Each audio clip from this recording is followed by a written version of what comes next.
Good morning.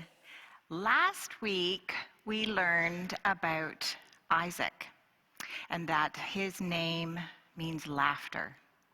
Now, Isaac is grown up and he's a dad and he's married and his wife's name is Rebecca, and they had twins, fraternal twins. That means that they had boys, and that means that they weren't identical, but they were born at the same time. Although the two boys' names were Esau and Jacob. And Esau was born first, and Jacob was born moments after. They were, like I said, fraternal twins, but they weren't identical. They were very different boys growing up.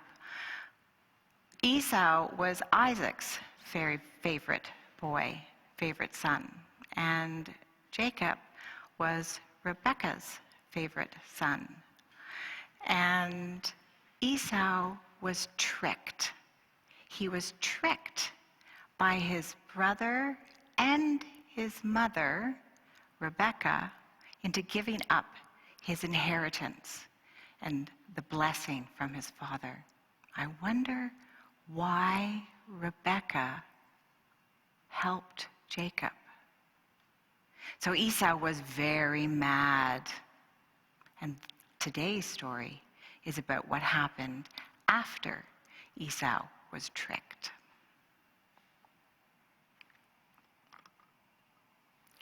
Rebekah was very afraid for Jacob. She had heard that his brother Esau said that he would kill him whenever he had the chance. Esau was very mad that Jacob had got the blessing and the inheritance from their father Isaac. He was mad that he had been tricked. And so Rebekah told Jacob to leave, to move far away and to live with his uncle Laban.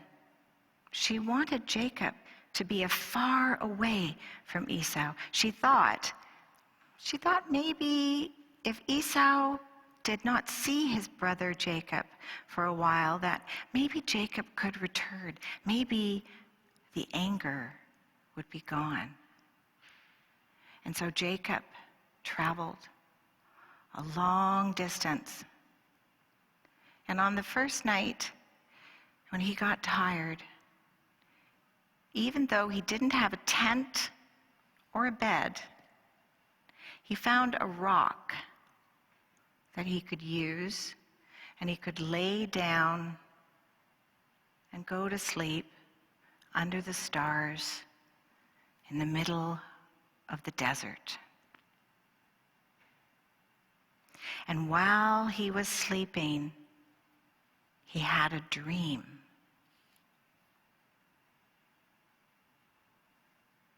And in his dream, there was a ladder. And up and down the ladder walked the angels, up and down. And at the top of the ladder, Jacob saw God. And God spoke to Jacob. And God said to Jacob, "I am the Lord, the God of your grandfather Abraham and your father Isaac.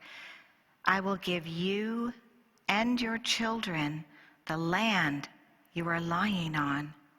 I am with you, and I will watch over you wherever you go. I will never leave you."